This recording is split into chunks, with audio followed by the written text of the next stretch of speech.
Welcome to Lift Your Leg. This is Monique from Victoria, BC, from The Naughty Dog and author of As Your Dog Thinketh. And Jill Brown from Calgary, Alberta, and the Bag Lady. And Matt Twitty from Start to Finish Dog Training in Cherokee, Alabama. Super. Matthew, going to start us? This has been the week from Hades. It's been awful. Between bad weather, camps, lambs, puppies. It's just been crazy. So you gave these great notes about this topic. And it's a great topic. It's a hard topic. You hate it. It's okay. I don't hate it. I don't think people really understand the amount of work that you're doing on the podcast or the amount of time that it takes to go through some of this stuff. It's quite labor intensive, and I really wanted to spend a lot more time than I had this week messing with my thoughts on it, because I'm sure I'm going to have a lot to say.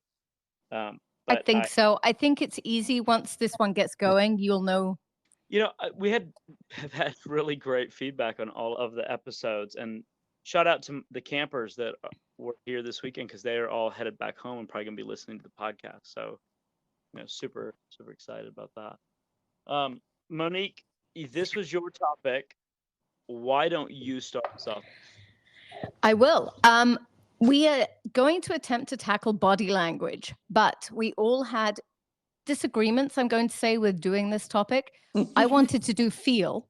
And then as we got talking about it, feel is just such a hard one to begin with because no one really knows how to define it anyway. So that got broken down to body language. And the struggle I think all three of us had with body language is we work with so many people who were stuck looking at a yawn and a tongue flick and are never moving beyond that. That's not what it's supposed to be. And I hope we really do not portray that in our conversation of tonight. What we're hoping to do is explain the missing pieces that might be preventing you from getting your success. And that's in all of our podcasts so far, like presence of last week. If you're struggling with your reactive dog, maybe presence is something that you need to work on building within yourself. And I think body language fits the same into that. All right. So we're going to start at the very beginning when I have my apprentices and I'm with group class. The first question I have for them is, and it's a gut question, it's not one of careful observation, is as they look around each dog in the classroom, which dogs are safe? And then my second one to that, and this is, no one really knows this answer, but if that dog is unsafe and were to bite you, how bad would it be? And it's truly a gut answer. It's not something you should be focusing on and working out. Just look and commit with the first answer that comes to your head. Trust your gut. Any comments, Matthew? So, it's really easy for me to talk about campers this weekend because I have had 3 days to immerse myself with these 10 to 12 people. And one of the things that I can tell you that this weekend in camp, I was like, none of your dogs are strong enough for me to give, corrections to.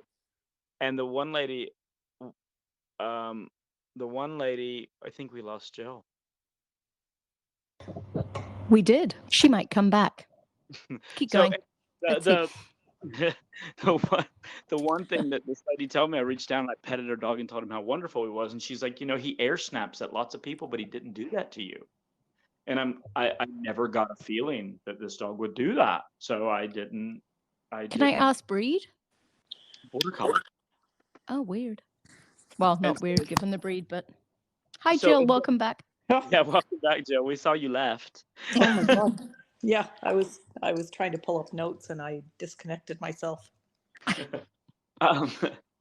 So, and then the same thing that happened when I'm dealing with the Portuguese water dog, and I'm showing them how to do hold for the dumbbell, and she stiffens up, and I'm like, go ahead and stiffen up.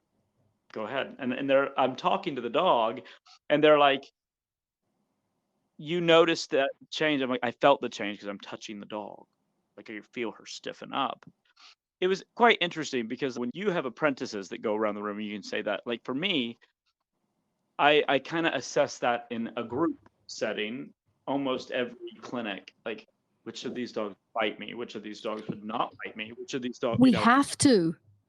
Yeah. So like, I think that just is something that just happens. Like it's like just instinctual that you look around a room and say, I can use this dog. I cannot use that dog. I have made a few mistakes. I had a German So have Shepherd. I. Yeah, I made a few mistakes where I saw this German Shepherd that could be no worse for wear, and I go up behind him and I'm talking real loud to the owner. And he turns around and he's like, "Hey, I don't like that." So it's like, that's okay. Dogs do get a voice. They do get to say what they like or what they don't like. But this weekend I saw a lot of handler body language that was interesting as well. So on the dog side and on the handler side, like things that I had to be like, you've inadvertently taught your dog to only work your bent over top of him, putting pressure on him.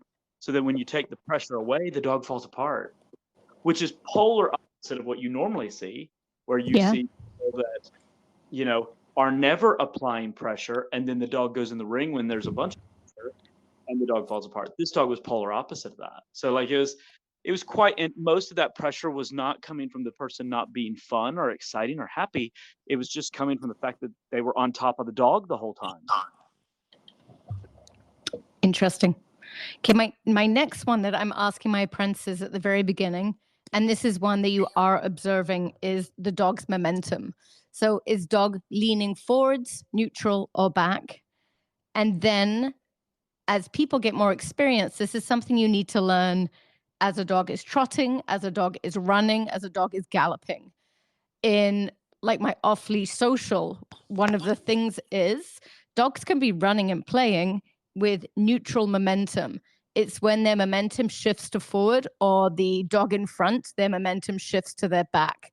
That's when I need to then change things for the dogs. Everyone needs to have neutral. So momentum is another thing that we need to be keeping an eye on. We want them to be neutral. Any comments, Jill? I'm just sitting here thinking about it because that's one that I've never actually thought about in a group situation. And maybe that's something that you need to expand on more. Having been out with you and your dogs, it's naturally something that you are picking up on, even if you're not aware of it. Okay, well, that's good. Then maybe I have feel. You better. But I think within a group, that's a good thing to, like if you're doing pack walks or your off-leash socials, I think that's a really good thing for you to expand on and maybe give tips on how people can actually see that. Because you might see, like there might be two dogs that are just goofing around playing and take off running, but that is still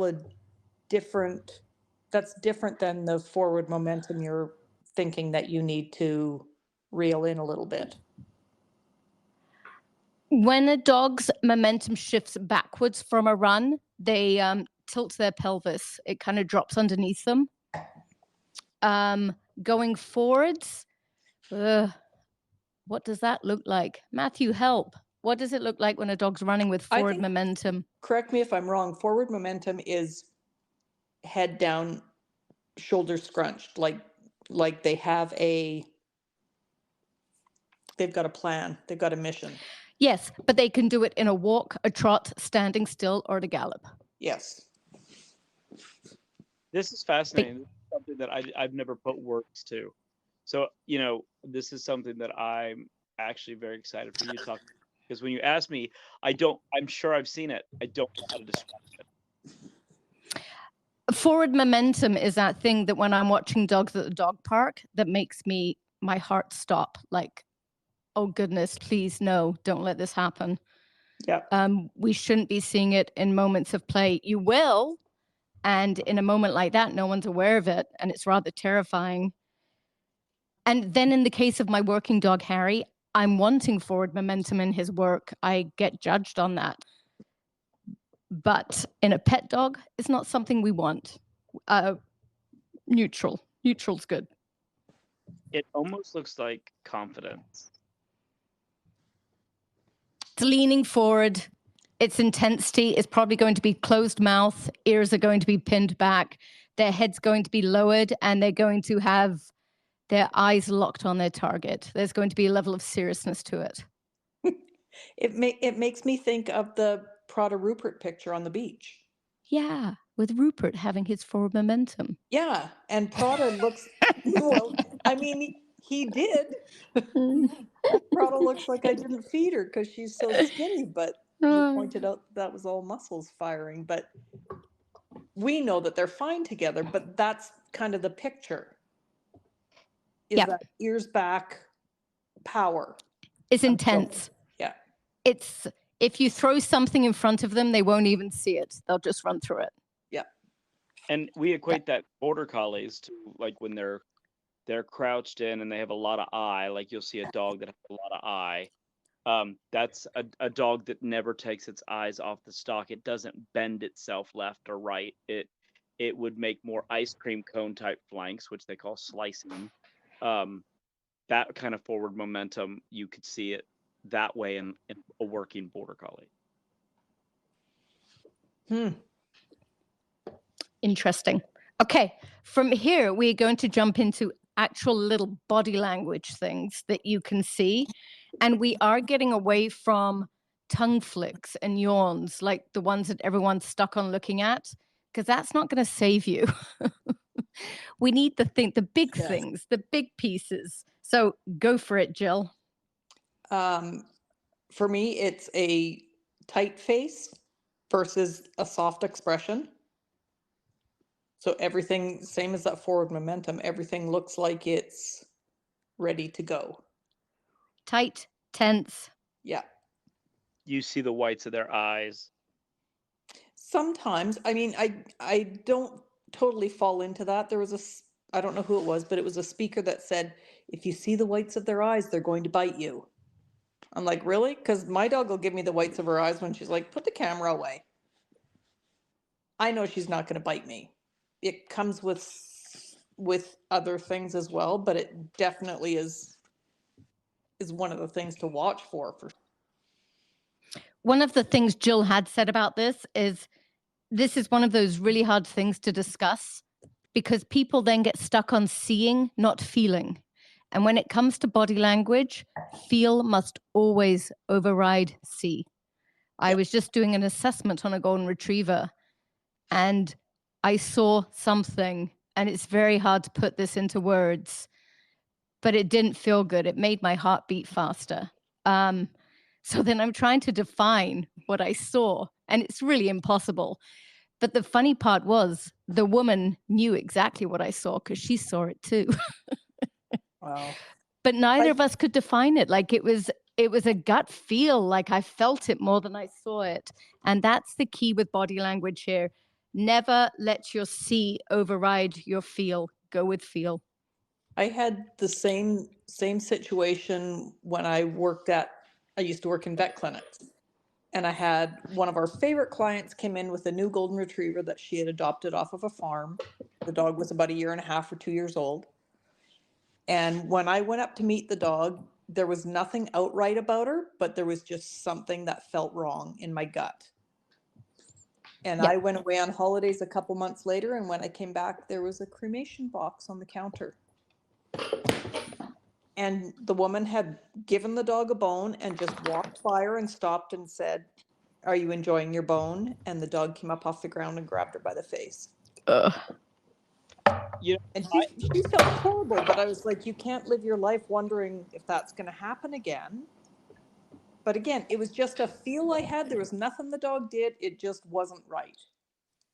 I had that feeling when I met Red.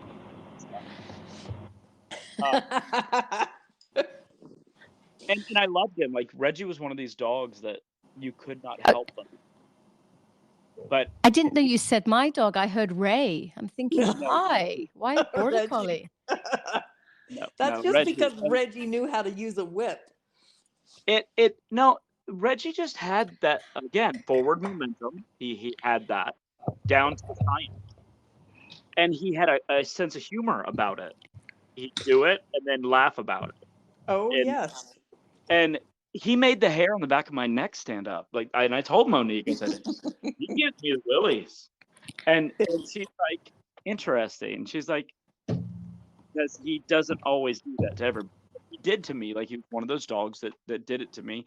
And then I ended up, hiking with him, and he's pulling me up this mountain, and I'm like, "Well, you're not trying to kill me, or you'd have probably figured out how to, the mountain." But he just had that kind of, that thing that it's like, "Look, I know, and you know, and we know." Like, it was Yeah. just that simple. Like, He knows that you know, and you know that he knows. Didn't we talk about that last time?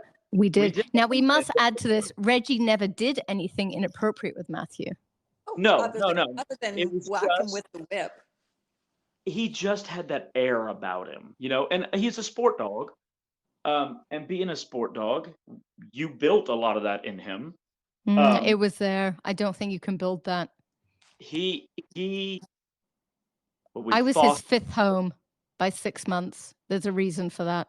Well, you and I had this conversation. I'm like, he gives me the willies, and she's like, I was his fifth home, and I'm like, I could have told you that because my gut told me that. And again, this is one of those things where most people would have seen him and just like, oh, that's Monique's Reggie, and he's wonderful. And He so, was a pretty amazing dog, my Reggie. He definitely was, but he definitely had a presence that a lot of dogs don't have. And so, like this weekend, when I'm around all these wonderful dogs that were here, like there was not one of them. I'd have turned all my dogs loose with them. I'd turned my kids were in the building with them. Like I didn't have any of that. I think that when you feel that from a dog, and you can say, was he a handful for a bunch of people, or when was the last time? When did he bite you last? When you can look at somebody and say that, and you've hit it right on the nail on the head. The dog gives off body language that screams it, but I cannot tell you what. It's a don't mess with me body language. It wasn't with Reggie. No, it wasn't with Reggie. It was just, like I said, this was so hard to define because I could tell you about your dog giving it to me, but I could not tell you what it was. It was just his air. Like he was one of those dogs that you knew that not very many people could have handled him at his worst. Yeah. But he gave it off to me, which Monique actually, we were sitting at downstairs, and she said to me, she goes, "I'm impressed that you could feel that." And I was like, he radiated it. And I never felt that with Reggie. But I will say, I was walking down the driveway once, and I didn't realize he came running out of his dog run, and he ran up behind me and barked, and I almost wet my pants. And I was like, never pass a Rich, and I couldn't find the name, and I finally yelled out, Reggie! And he turned and looked at me. If he could have laughed, he literally would have. And he picked up a plant pot and ran away with his tail up in the air like, yeah, he used it. He used that for his own enjoyment. And a dog like that is so rare. Like it's a very rare thing. I don't see it a lot. But when Monique asked me about Feel, like I'm like, everything I want to say is about your dog. Because and the reason it was because you don't run into that very often. And he gave me that. It was one of the conversations that Monique and I had that was very in depth. And she's like, where other people may have tested it, where other people may not have felt it, I felt it. Like he told the whole story through his presence with me. And it was very feely, and I didn't like it because I'm not a finger feeling kind of guy. And Reggie is like, no, oh no, you're gonna learn to be that. We're supposed to be talking about actual body language, so I'm prompting you both. Wagging tails. Not always a good thing. I'm actually in the middle of reading a book right now, or listening to a book, can't remember which. I have a book on 2 books on the go. But they kept referring to, but the tail kept wagging, so I wasn't worried. And I was like, oh You no. should be. Yeah, I'm like that. No, not always a good thing.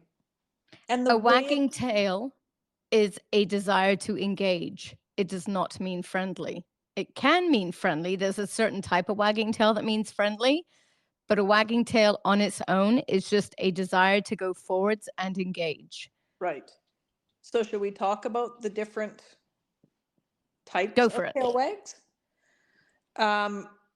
Upright, tick-tock, back and forth. Not so good. I see that a lot in Harry. It's a was gonna- very, Yep. very pushy, confident, strong dog Yeah. of hello that probably most others don't want to receive. Yeah. And in a working collie, that would be a bad, nervous, awful thing to see. Like, you don't want to see a dog with its tail up. So, like, it's interesting. Like, it's confidence on one side. Like Ray, when she is doing heel work and she's flipping her tail back and forth, I can feel it hitting my right leg when I step a certain way. It's a confident and a happy. But that same tail circling sheep would mean unconfident and Right. unsure and not good.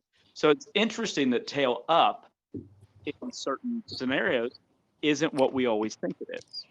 The tail up, I'm talking about TikTok tail, is like 90 degrees up. So at a right angle to their spine.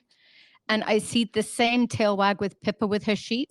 If they are refusing to move away from her and she's held the pressure for a while, her tail starts to wag. And if I don't get on her, she's about to break and bite someone. She'll just explode into them because she can't handle the pressure anymore. So would you call that a lack of confidence? Now Yes. I'm just going to bite you because I don't know what to do next. Well, she's still moving in and engaging. So a wagging tail is his desire to engage, but it's coming from her feeling too much pressure and a lack of control. Back and forth is good. Down, not so good. I mean, that's more of a I'm concerned about what I'm doing, or a submissive thing. But when they're A happy, happy tail wag to me is like bum moving, so the feet are going in the back. Or it goes in a circle. And if we think of Sizzle and Prada, they always have their entire bum going with their feet going. yeah, pretty much. Yep. Jill, you said submissive roles, not so submissive. I've only ever technically been bitten by one dog in my life, so I'm lucky. But I have seen numerous times where a dog will roll over on its back and people think it's being submissive and sweet. Yep. And if you go in to interact with that, you get nailed. One was a Rottweiler I had to do an assessment on years ago. And Rottweiler came up very friendly, very nice. And then she would drop and people would naturally go with her and continue tickling her belly and she'd bite them. Yeah. And so she was with me. She was sitting. I was tickling her. She dropped. And I felt the change when she dropped. It's hard to explain what it was, but there was a difference there. It's like she was luring me down. It's a chill in the air. Yeah. It was just a stillness, a stiffness as she went. It's a little bit cat-like. Here, pet my belly. Cats don't like having their bellies petted. And then you get bitten. Puppies don't either. Like, we see this in puppies. Like a puppy that's not used to having their belly rubbed, they'll flip over and you start rubbing it and it may tickle or whatever it is, and they grab you with their feet and then they bite you. That's cat-like as well. Right, and it's very cute, but it also can get out of control if you continue to let it happen. Yeah. And in the puppies, they're probably doing that more from what they're expecting from mom. And then something is different. Now you're petting a belly instead of cleaning it. And I really hate You cut out there. Say that again, Matthew. I said I really hate when we dock tails, because Not that I'm against docking in certain breeds, because I do think they look nice, but it really takes away a lot of communication. Like the nub is harder to read than the tail itself. Well, you don't get to see whether it's 90 degrees or whether it's a relaxed swing side to side. You just see the butt movement. Right. And at that point, then you have to be looking for other things like tension in the body or what their ears are doing or what their face is doing. You just said something important there, tension in the body. Yeah. That's something I'm always looking for. And I find a lot of the broken herding breeds that I'm working with and the Mexicans, street dogs, I would define them as pressure cookers. And by that, I mean, there's not body language that's leaking out of them. They're kind of holding it together with their tense little faces, but their rib cages look like coiled springs about to pop. Yeah. So tension is something I'm looking for. Pressure cookers. Somebody once explained it to me as she had a dog that has a tolerance bucket. And you can fill it and fill it and fill it and fill it. And the minute you get to the top and it starts to overflow, they're going to explode. I think you're a tolerance bucket. And you just need to keep filling my glass, filling my glass, and filling my glass. Ears. Sights of gun ears are super important for Need to me. explain that to people because I didn't know what that was till yesterday. I think this is a police dog term. German Shepherds. If you look through their two ears, when they've locked onto a person, if you look through their two ears and then the wrinkle down the middle of their forehead, that's the sight of a gun. And it will show you who their target is. It's very handy. So if ever you have your reactive dog, you're walking, just look through the center of their ears. If both ears are locked onto their target, and take the wrinkle down the forehead, so you're looking kind of towards their nose through the back of their ears, and you'll know who their target is. And they will be holding steady on their target. If I am walking a reactive dog, generally the ear furthest away from me will be up, locked onto its target. The ear closest to me will be cocked back with me. They're still listening to me. So if I'm talking, you'll see it flicker a little bit. When I lose that ear and it also turns into a sight of a gun ear, I know I've lost that. The dog is no longer listening to me. They've pushed me out of their head. That's the moment you need to do something to get them back. So if they're off leash, this is very important, especially if their momentum has changed. Now both ears have gone. You need to say something to snap them back to planet Earth so they're still listening to you. Yep. Because at that point, the way I look at that is when the dog's, like you said, walking beside you, the ear closest to you will be back. I think that's partially a contact thing. Their ear is close to your body, so being back is more comfortable for them. Off leash, they do the same. Pardon me? Off leash, they do the same. Oh, I haven't seen that. You will. You'll start looking for it now. Yeah. But I know beside you, even if it's comfortable for them to have that ear back, and then all of a sudden they both go forward, they're not concerned about their comfort of their ears at that point. They're completely fixated on something else. Yep. Wrinkles in head are another important thing with your reactive dogs. You shouldn't be seeing wrinkles in the forehead. That means they're much too intense and focused on something. Yep. And then the biggest one for me, working with dogs, open mouth, closed mouth. So an open mouth dog is not about to bite. A closed mouth dog, not saying he's about to bite, but he might be. Open mouth is a safe dog. Closed mouth, be careful. Yeah.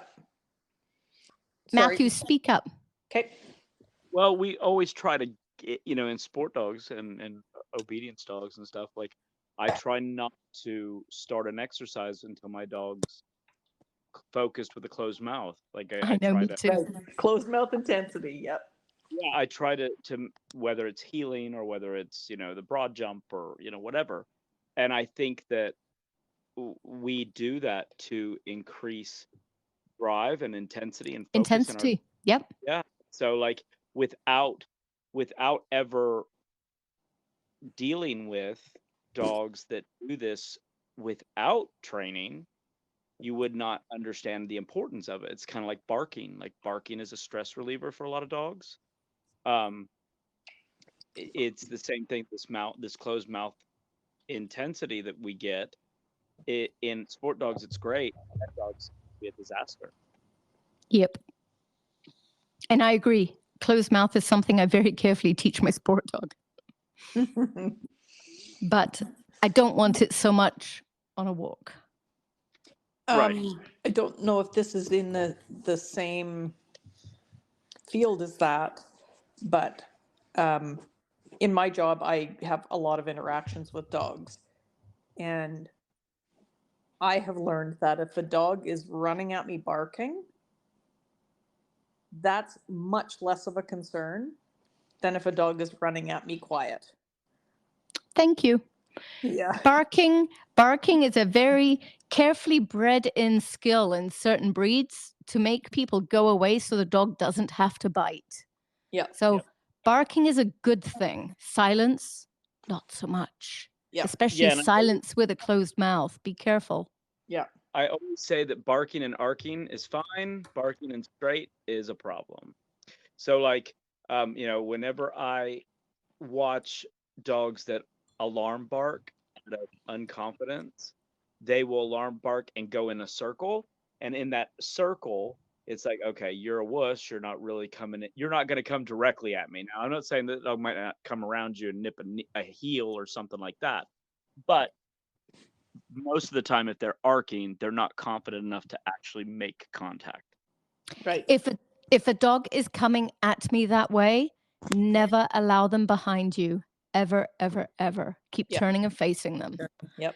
That type of dog is a chicken. He doesn't have the courage to bite you in the front. He's going to come up and bite you low in the back of your leg.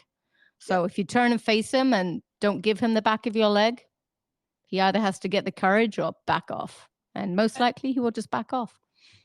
Wow. And a lot of those dogs, all it takes is you raising a hand or making a noise and they're like, I'm out of here. Tend to shout sit. I don't know why, but like sit is one of those, like, most pet people have taught their dog to sit or at least tried. And so like it's a word that many dogs are familiar with to some level. And so like if you go, hey, sit, the dog's like, oh, I can see it change their demeanor a lot. Yeah. So I tend to do that with a dog that's acting like a donkey. I think I just quietly face them, stand up tall, stare at them, and turn and keep facing them, and they scatter. Mean. The question that comes to mind there is, how do you stand up tall? Quite easily. It might not be tall in the 6'4" version, but it might be in the 4'3" version. Because of my size, I think I've had to learn how to use my body because I am little. I agree. My first almost bite at work was a pitty and was in the backyard and the people had the gate open. And he came flying out and I remember thinking, ruh-roh, but I didn't want to reach for my pepper spray. I'm a letter carrier. So I run into dogs all the time. And I thought, if I reach for my spray, that's going to bring something on. So I tried the sit thing and he just looked at me like, I don't have to listen to you. And he kept circling me, which I did. Like you said, I just kept circling as well. And then finally, 19-year-old young guy opened the door and was like, oh, is he bugging you? Like a little bit. But that would never happen. We would just be like, is he bugging you? We would be like, get your stupid dog.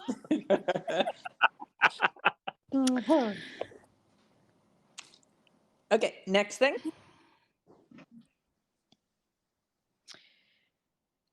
I think with body language, it wasn't until I started working on this podcast that I actually realized this, which is rather funny. But eventually, like when I was learning body language, I started with photos. Brenda Aloff's book, Body Language in Dogs, a Photographic Guide, is excellent. Highly recommended to everyone to get you started. So I started with photos. Then as I was looking at photos of my dogs, it's like, oh. Then I started to see my dogs in stills, like in that I couldn't see it as a video, but I could see stills in my brain. From there, I was able to see it. And then somewhere along the way, and I don't know when, it just switched. And I'm not certain I see it anymore, but I feel it now. And I realized this is where the word feel comes from. Yeah. It's not something you can teach. Like you But can teach. if you have feel, though, there are steps to enhance it, because I certainly wasn't at this level when I began. But you have to have feel to be able to make it grow. If you don't have, there are many people who do not have feel. Nothing is changing that. I agree. You can't take somebody and tell them how to learn feel. It's something that you just learn, and then you can improve on it. It's been my biggest complaint about online classes. It's like we can teach, but I can't teach you this, especially without being in person. I agree. So with training dogs, it doesn't matter what method we use. What matters is the tweaks we make for every type of dog within. The details. Yeah, it's the details. And to know what type of dog it is, you have to have feel and be able to read body language. And that's what differentiates us all as trainers. I totally fumbled that word there. Differentiates us all as trainers. This weekend, I was explaining this to a lot of people, and I was saying, you guys think that there's this thing called ring stress. I said, and I don't believe in ring stress. What I believe in is that you're not reading the dog in front of you. You're so worried about competing that you're not seeing the dog lean away from you or lick or yawn or things that dogs will do. Turn its head off. Like you see so many back, people look suicidal. Yeah, they get in the obedience ring, and the first step of healing on a dog that was just having its head up outside the ring, prancing and doing all these great things, you get in the ring and they say heel, and the dog's head's down and it's looking, because like the dogs are being set up to the left where the spatial pressure might be too much for that, or they are, you're smacking your leg to get them set, and you don't realize how much pressure that alone is putting on this animal. And I was trying to get people to read them this weekend, like opening up a crate. So many people want to stifle dogs. And I guess in the pet dog industry, it would be fine to teach dogs to wait at the crate door. But for me as a competitor, I want you to barrel out of your crate and jump on me. Turn around and focus on me. If you're not focused on me, it doesn't matter. If you bolt out of your crate and take off running away from me, I'm clearly not in your head. So like, I don't want you to sit there and be all disheveled and waiting at your crate. But when you come, it's what you do when you come out of your crate. Do you turn around and look at me, stretch and wag your tail and tell me you're the greatest dog ever? Or do you take off running and to do your own thing? That piece there is huge. And you and I do the same. Yeah, I mean, it's like when you did your building bravery and you did the box exercise. Watching the dogs like spring out of the box, I want them to spring out of their crate. Yeah. And if waiting nicely in their crate was some great thing, then they wouldn't all wait nicely, get out and try and attack another dog. So why focus on this? Just let them get out like heathens. And then when they're out there, if they then went to do something, that's when I would just say, sit. Yeah, it's because, but we don't want to control on then. Yeah, we don't want to put the control. We're trying to keep ourselves from having to put control where it actually is. So we're trying to stifle the dog before them. And I like that. All of these poor dogs are made to live in libraries when they'd rather live in a gymnasium. I want my dogs to come exploding out of their crate, but I want them to come out and turn to me and ask what we're doing. Sure. I think what people are trying to control there is the dogs that are coming out of the crate and running up to another dog, or like Matthew said, taking up and doing their own thing. Have They're a trying leash to on it. Yeah, but I'm not going to they're make trying to my stop dog the sit and wait and bring all of that energy down, come out Yes. quietly, put your Yes. leash on, and then expect them to go in to whatever sport they're in and give 110%. and it never happens. No. Also, people that step into the ring and on their first heel step, they turn back to see if the dog is there with them. Yep. Kiss of death. Don't look back. Yep, that's the spatial pressure and pushes the dog away, and it just gets worse from there. Yeah, I think that one of the hard things that we see in like pet dogs is like people are teaching dogs to be on place boards, or they're teaching dogs to be in crates, and to thumb down the dog who the dog really is. Like they've gotta be who they are. Like that you've got to learn to handle them at their highest. Yeah. Don't Not at their lowest. right, just because you can get them low, they're never gonna stay there. Yeah. The more you micromanage them within a certain distance of a bubble around you, the further they get away from you, the less control you will have. I don't try and control them in like a 6-foot bubble around me. Where I want to control them is when they're 150 feet away. And it works. It makes such a difference. Don't stifle them when they're in your presence, or why would they want to be in your presence? That was me when you and I first really started hanging out. Yep. I was all about, I had to manage where they don't go too far. And I finally realized, let them go, but be able to have control of them when you need them.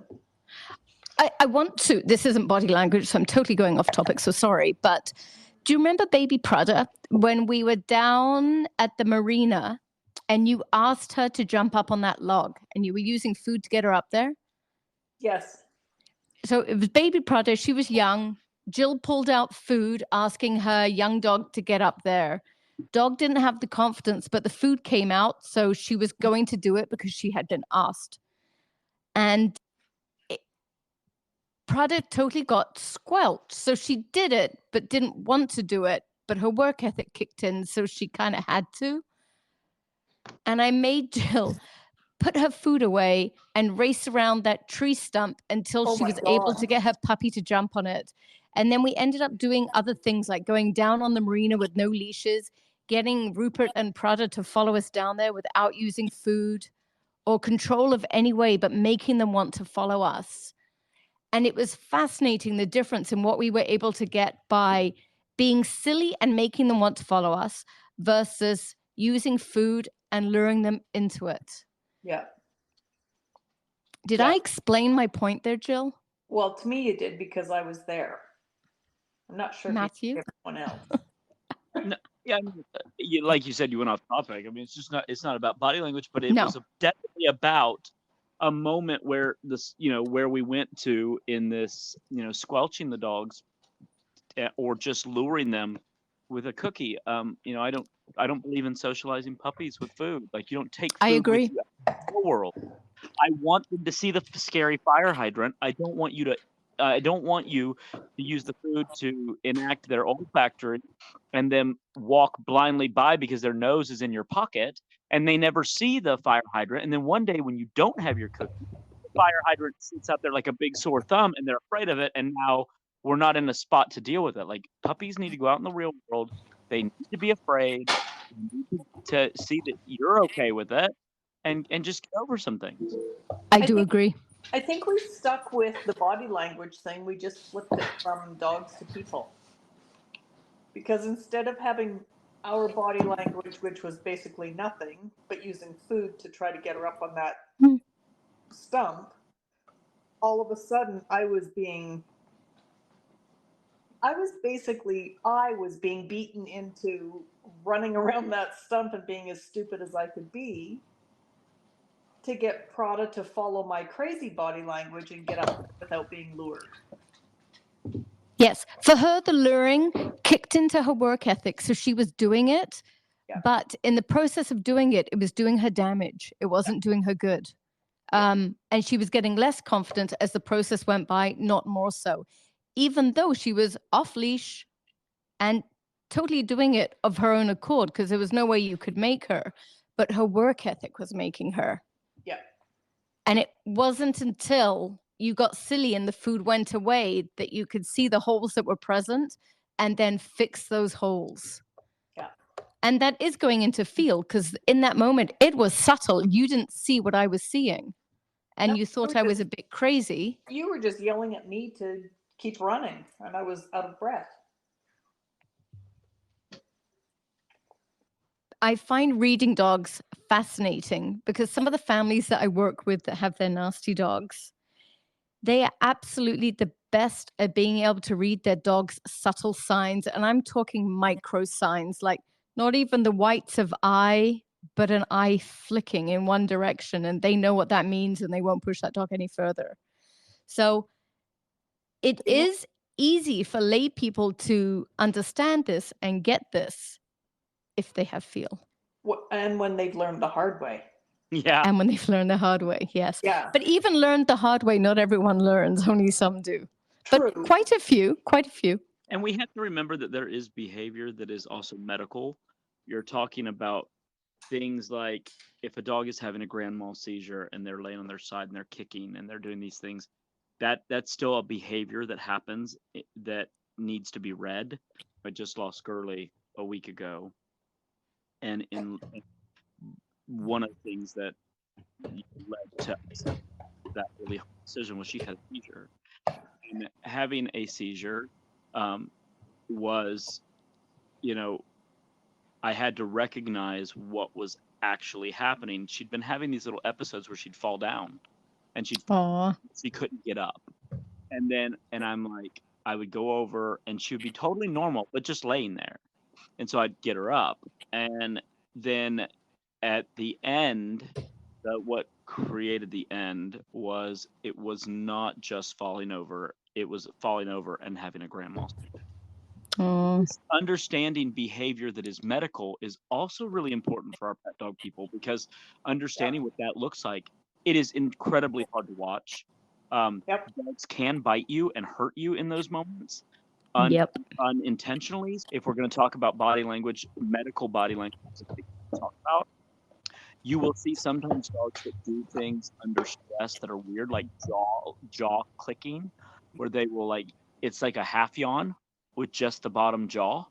I have a dog that I work that when pressure's applied to him, he will do this like half yawn thing that he does. I feel like that's more medical than it is typical behavior. It's more atypical for a lot of working dogs. You see it. I don't feel like it changes anything, but it is something that he specifically does. There's a lot of different body language out there that we have to be careful of. Ray does not like Jewel. She does not like Jewel. And Ray will circle her in a stiff, prancy, head low, shoulder high kind of thing. Will come up into her face. Now, of course, she doesn't do anything because I'm there. But if I wasn't there, that little up in her face thing could definitely lead to a dog fight. Yeah. There's so many pieces of behavior we could sit and talk about when we talk about body language with canines. Like I said, there's a whole slew of medical behavior that happens, body language that happens, that people should be aware of. Like I said, Matthew, when you're talking about the grand mal seizures, yes, I feel like that's something that's important to kind of touch on, because if you live in a multi-dog household, those seizures can bring on attacks from other dogs. They can, and that I was grateful that Gurley was at the back of the pack when it happened, And I was able to be right there by her because I was walking them by myself. And my girls, for the most part, get along. I do have, as long as I'm there, things are good. If I'm not there, I'm not saying that one of my dogs might not pick on another dog or do something stupid.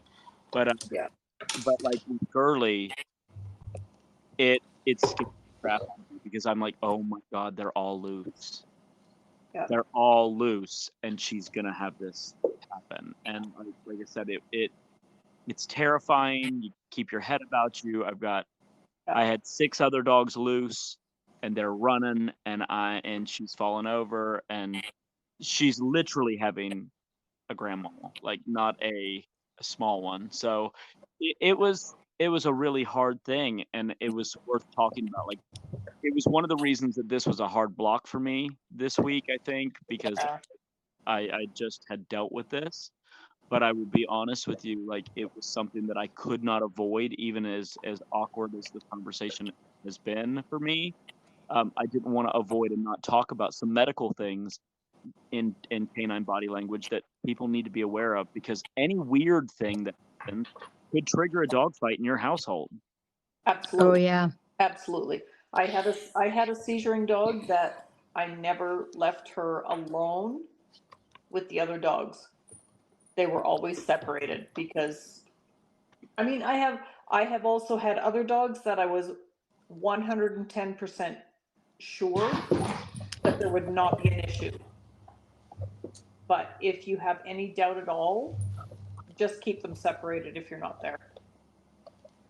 Yeah, I mean, Gurley probably had something going on brain tumorish wise. I mean, at almost 15, we just don't get that much time with them. I was blessed with almost 15 years with her. I don't, Wow. like, this just started in December, and like, these are things that as dogs age, we always talk about young dogs picking on old dogs, but old dogs are giving off behavior that is different, that is weird, like seizures could be happening, things like that. That's one of the reasons this old dog, young dog fight stuff starts happening, because Cancer is another. cancers. If an old dog has cancer, sometimes you'll start seeing a younger one challenging them. Dog fights. Well, Yeah. anything Pack dynamics are odd, complex.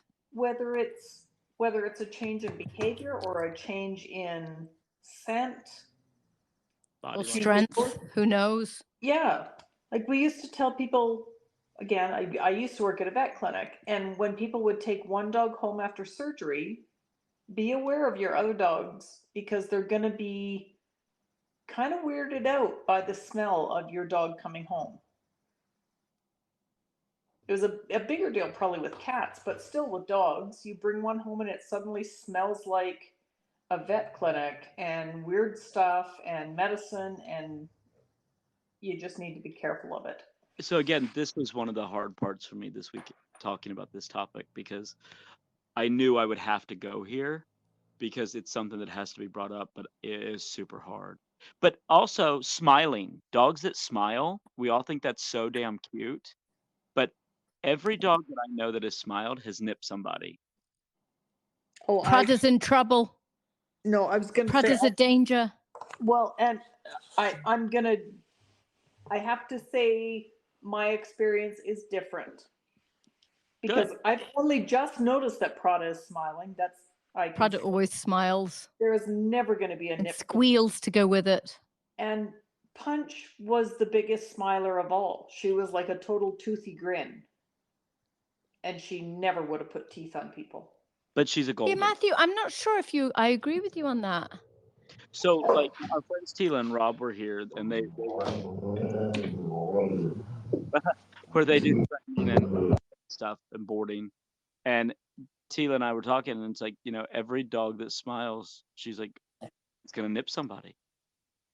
And like, I have a dog here that I just got that I adore, and when she had puppies, she nipped somebody, and she nipped them, and she's a smiler.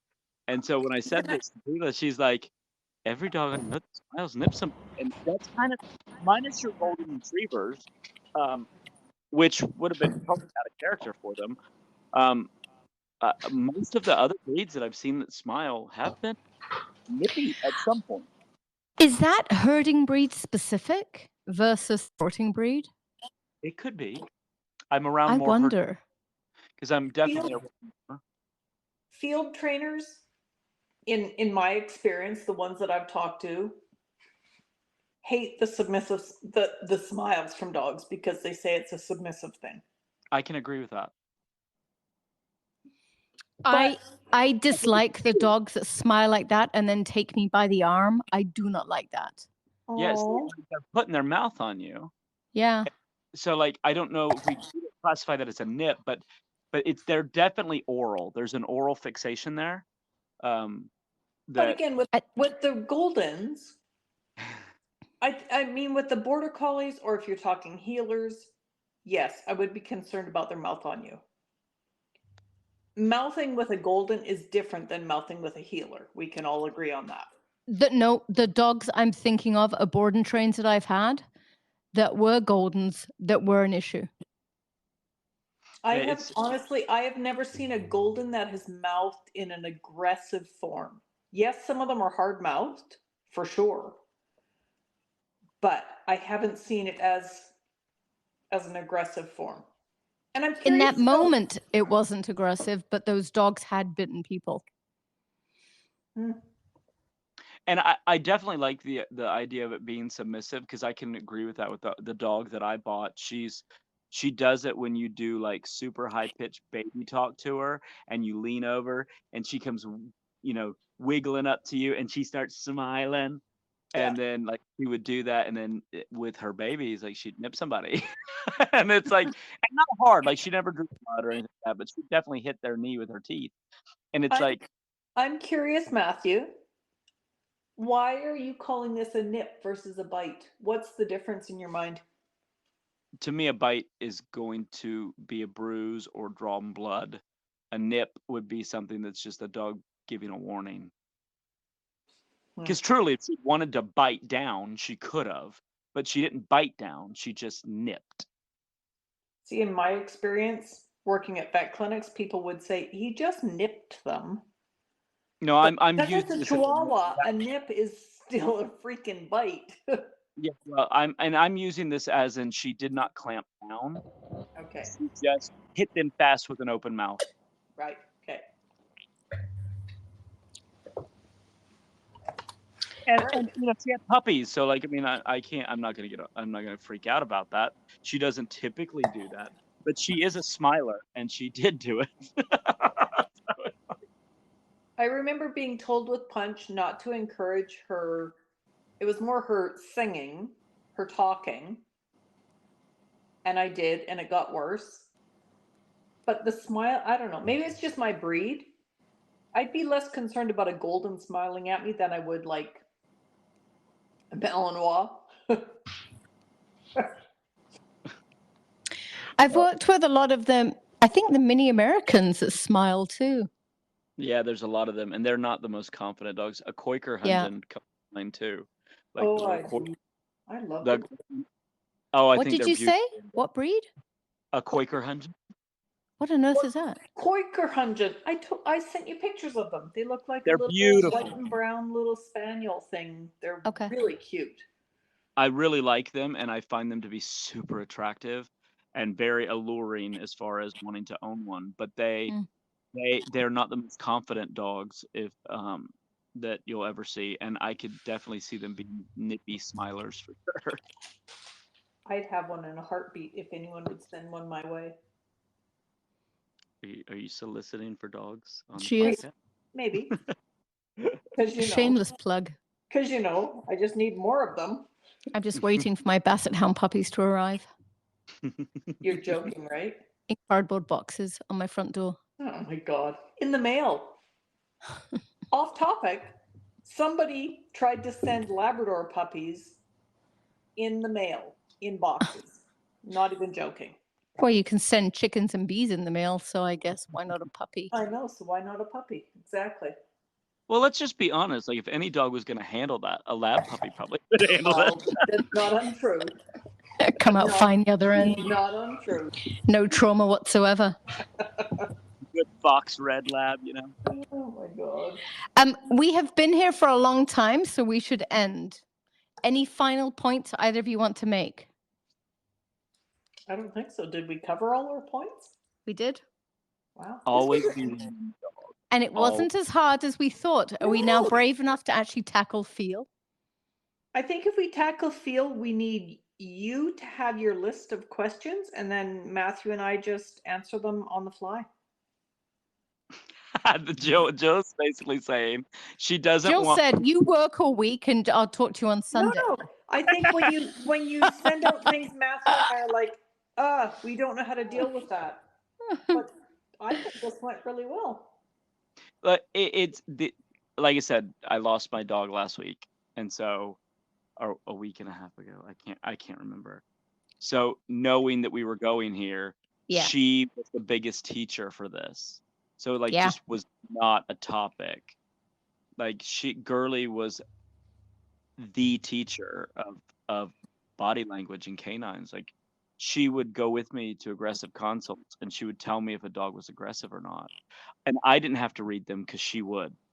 And so now she's gone, and I have to do all that now. And I get her glad. daughter for that, and her daughter Yeah. is fantastic at it. I watched Pippa come out of the van, she was probably 20 feet away from another dog, and then she turned around and went into the house.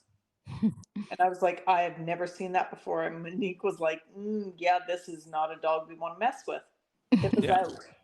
Her mother, that is, and Pippa's probably the only. Ray does not have any of that. Like, Ray has none of that. Gurley was just one of those dogs that she was sensitive, and there was a reason she was sensitive. So like, dogs that came in the house that were obnoxious, she would tell me, this dog's fine. This dog's fine. If they were bad, she'd get between the dog and I, and she'd put her head up and not let me go over that way. And not having that, like, I haven't used her in that capacity in a long time, but knowing that that's completely gone has been super hard. Yeah, it's heartbreaking knowing that Pippa is 10. I can't. Yeah. I mean, she's pretty much run my business for the last 10 years. Truly. Every dog social group I have, she tells me who's safe, who's not. She'll race me to them if they need discipline. She manages everyone so beautifully. She helps build the ones that need building and frees them up and gets them comfortable and playing. I love that she hates the face licking, but when Sizzle runs up to her, she's like, oh my God, it's the challenged child. Yep. And she just allows it because, yeah, she's just so cool at reading dogs. She's not going to Harry and Sizzle both persistently lick Pippa's face. So you have two very different dogs here. There's Sizzle that's not that confident. She thinks she is now, so it's not actually true. So there's Sizzle, who runs up to Pippa and frantically licks her face as a golden retriever bitch. And then there's Harry, a Malinois boy, who runs up to Pippa and frantically licks her face, though he always drops into a submissive position. So he's always lying on the ground, and then he'll kind of grab her head with his two front feet. Pippa allows it from Sizzle. She hates it from Harry. And I've always said with Harry, there's absolutely nothing sweet about what he is doing. Like, nothing. Yeah. Sizzle is trying to just greet her bestie. Like, she's like, in some messed up way that Pippa tolerates. Yeah, she thinks Pippa is kind of like the one to follow. And Pippa's like, oh God, here she is again. Have to deal with this dog. It was weird. It's really cool to see. It was really weird in my pack because Gurley, nobody ever challenged her. Like, nobody. Really? Nobody. Even as old as she's gotten, nobody has ever picked at Gurley. So was that because she was the top of the pack? and they No. didn't feel they should, or because she was the bottom of the pack and there was no need to? I think she was so good at reading them, she knew how to avoid it. Yeah, I can answer this not on the part of Girly, but on the part of Pippa. And Pippa avoids conflict. So Right. if there's a dog that she can't handle, she just disappears. She's just not there. Yeah. Otherwise, she will negotiate the room and make everyone feel okay. But in the case of Harry, sorry, Pippa, I owe you an apology here. Harry was naturally a very lazy dog. And to build Harry's drive up, I used Pippa. Sorry. And I was able to do it, I think, on about 3 occasions, and it worked super. And then I realized I had to stop or I might cause issues between the two. So while I never actually caused issues, I did, just at a much more minor scale. So I've never had a fight, but I created jealousy between the two. But I also got Harry's drive up. Thanks, Pippa. As per usual, Pippa did her job. And now has to live with it, with its yellow body and pointy ears. Yeah, like I said, it's interesting to watch a dog like a Girly deal with other dogs. There's Pippa's so much, phenomenal. there's so much to be learned by how they handle reactive dogs. Like, there was a couple of trainers. I know we were supposed to end this, but there were a couple of trainers that were talking about, all new trainers are doing is pack walking, and they're doing this kind of stuff with dogs. The pack walk, if you're finding no value in a pack walk, like, you are missing the boat. Like, I can fix. No, I Yeah. must, okay, I must I- add to that because yeah. pack walks are not the same all over the countries, because we live in 2 separate ones. So where I am, pack walk is a group of dogs who all struggle with mostly aggression. Some are reactive, but I'm going to say a lot are aggressive, going on a group walk together on leash, which Right. is very different to what you and I are referring to, which is a group of off-leash dogs where our dogs can do their thing and teach as needed and keep everyone safe and going in the right direction. So if a dog like Pippa was to go on a local pack walk here in Victoria, I would be showing her some of the worst case scenarios of dogs, which is not good for a timid little border collie. No, it's not. The pack walks here have their time and place. They're very valuable for a certain type of dog, but they're also very damaging for fearful dogs because it truly is showing them that all their fears are substantiated and true. Be careful, there are really scary dogs out there. So I think we're talking about different things here, Matthew. You and I are using our own dogs to rehab others. It's using our dogs that are trained. Yeah, but there's a lot of people that see no value in that, and like, I can't imagine what I would not have learned had I not done it. When you And have dogs that you trust and you know they're teachers, that's invaluable. And Girly was the start of that. Girly, she, and some of her family were not the nicest dogs. Like, some of her family could be a little snarky or whatever, but she never had any of that. Like, she was like I said, her ability to read another dog was chef's kiss, and I will miss that. Yeah. One of the things when Monique told me about Pippa not coming out of her crate when she first met Victoria, one, I was like mortified because this was the puppy that if I had kept one, I would have kept, and I was like, oh my gosh, I've sent Monique a dud. Like, she wasn't a dud, but how did this happen? Pippa had the one thing that Girly had too. Going into a house full of powerful dogs was hard for her. I think that it was so good for her because it let her learn, like, it let her show Monique, like, I can read dogs, but it also at the same time, like, it was good for her because she could read dogs. Like, she was not trying to make waves. And that, I have not seen that trait in any other dog but Pippa out of Girly. Really? Yeah, I've never seen it with another. Well, And how am I Girly going was to get another one? Well, and Girly was that way when she came home. Like, she was wild and crazy, but the minute she got in into situations where I'd take her out in public, she was like, let's go back on the couch and eat pork rinds, and I don't want to deal with these barking dogs, and I don't want to deal with, and it was like, I'm like, I've got a dud. And then I'm like, wait a minute. I started realizing that she reading other dogs. So in the presence of powerful dogs, she was reading them. And I think we don't always see that sometimes even in like competition or even out in the real world, sometimes our dogs are reading other dogs, and that's causing our dogs to look a certain way or act a certain way. Absolutely. And we can't teach our dogs how to read. They just know it. There's an innate talent, or whatever you want to call it. Dogs know how to read other dogs. Not I mean, there are some dumb dogs that just don't get it. well, But I it's felt like not Nick. something that you can teach.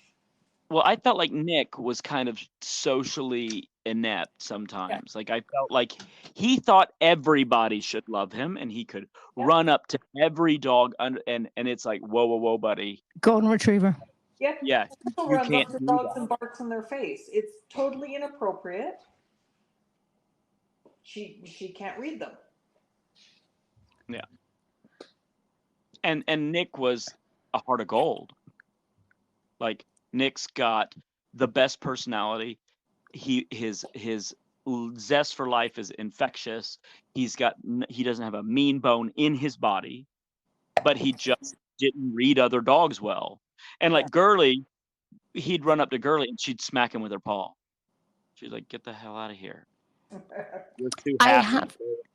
I have seen a Pippa number 2, only he's a boy. My employee Lindsay has him, and he's still a baby, but I do believe he is Pippa number 2. He is sensitive and sweet and picks up the energy, and I think he will be that same dog. Also, one of my employees way back when, who actually named this podcast, thanks Haley for Lift Your Leg. Haley has Orphan Annie that I made her take years ago, and she was quite angry with me for making her do that. And Orphan Annie runs her business, and she's also a border collie. There's a little bit of Sheltie in her as well. Annie is able to do the same for her business, and Annie was raised by Pippa. So there are more dogs out there that can do this. And what you're telling me, Matthew, is I need a puppy. While Pippa can still teach, absolutely. I agree 100%. I'm sorry, Brian. Oh, goodness. I do also believe we get a strong dog, Reggie, and then I got Pippa. So I believe that coming off a strong dog like Reggie, I've learned all these lessons from Reggie about how to handle a dog like this, how to keep him safe, how to control him.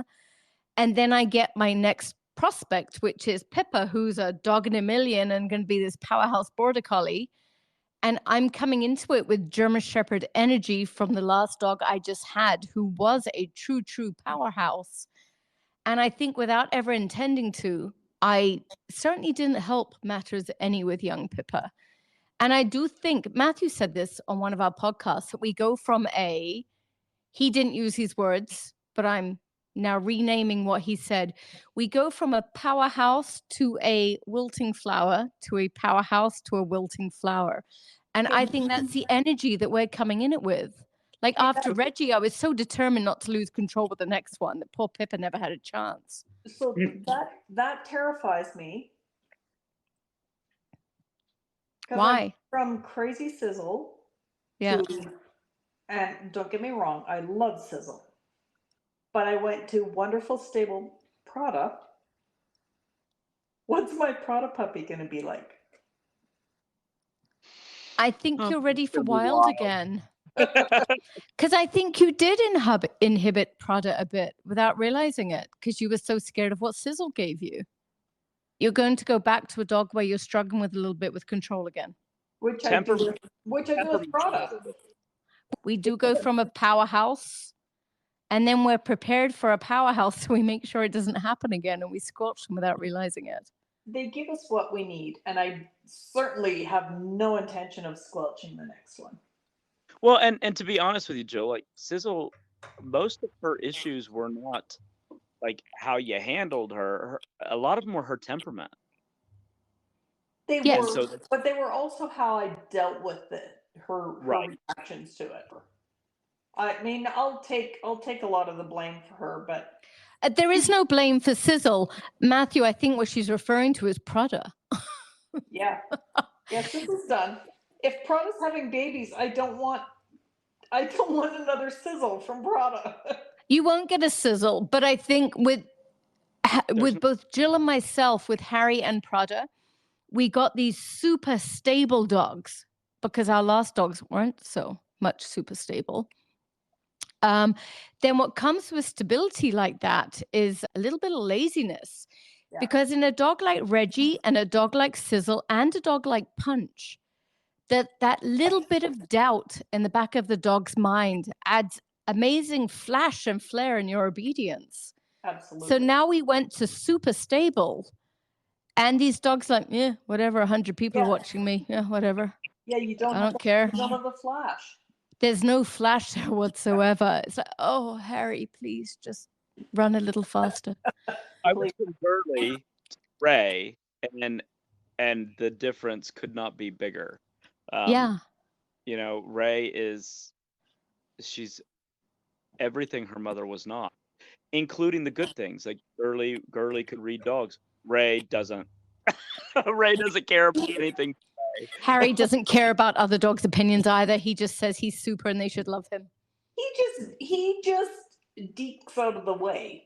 Yeah. When Sizzle tries to tell him off, and then Kate, and then he's like, "Let's go again." His And best Kate- friend in my house, Harry, this is Kate. And Kate started off absolutely hating him. So he would spend hours trying to make her love him. And then Kate realized that she could lure him and trap him into the bedroom and not allow him out, which is very funny. And then Harry learned to outsmart that. And then eventually Kate just loved him.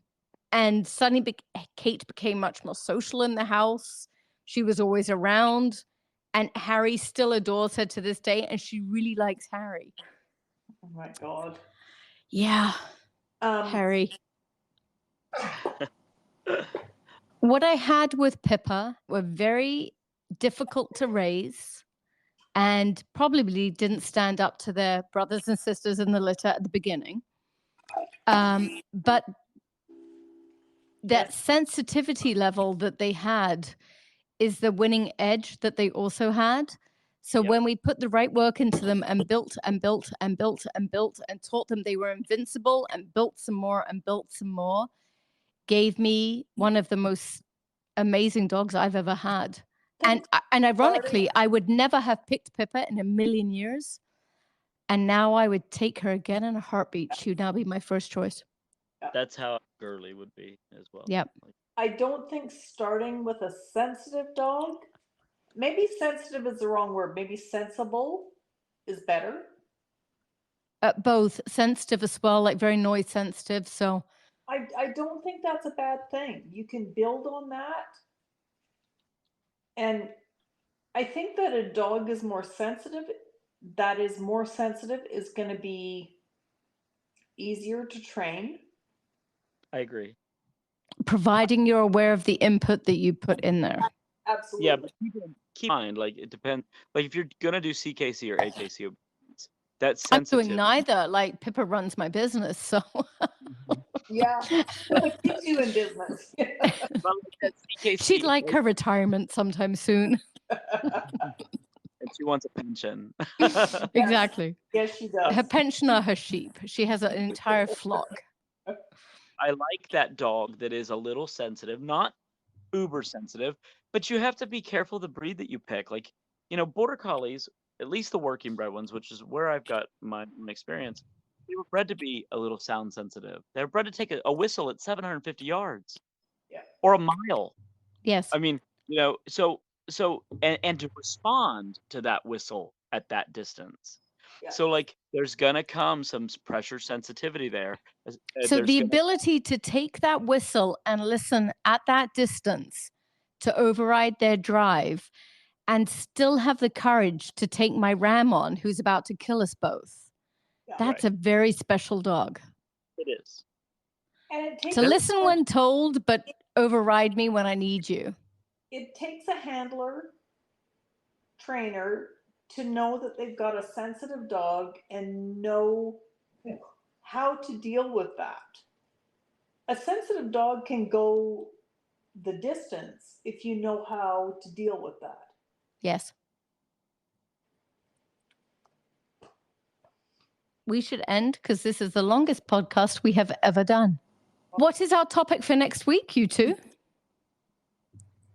Isn't it reactivity? Weren't we going to talk Well, more about yes, I think there's a big component of that in every week. And I think presence was also that. I almost labeled that reactivity, but I didn't. like we owe it to them to tell people how great they were at this kind of stuff. Like I said, Reggie gave me the damn willies. But Matthew, you need to meet Harry. I think you'll really like him. I would love to meet Harry. They've asked me, did you see Reggie? And I'm like, yeah, I spent 2 weeks with him, a week at a time. And I was like, and he was like Buck from Call of the Wild. Like one moment he's pulling a sled for somebody, and the next minute he's taking down caribou. Like, I mean, that was Reggie. Like when maybe not, that's more like Harry, but I would say with Reggie, I was very careful with the people that I let him meet. I'm not careful with Harry. You were like that with Neville as well. There was more backing Neville than there was Reggie. This is the best part. Like, we've all had such amazing dogs that we've gotten to share our lives with. Like, truly. We have. Like, some of the powerful shepherds I've had, Neville, Reggie, Johnny, and now I have Mr. Harry Malinois. Like, I've gotten to share my life with some pretty amazing dogs. It's cool. All right. We need to wrap this one up. I enjoyed this. So, see you next Tuesday. Bye. Bye.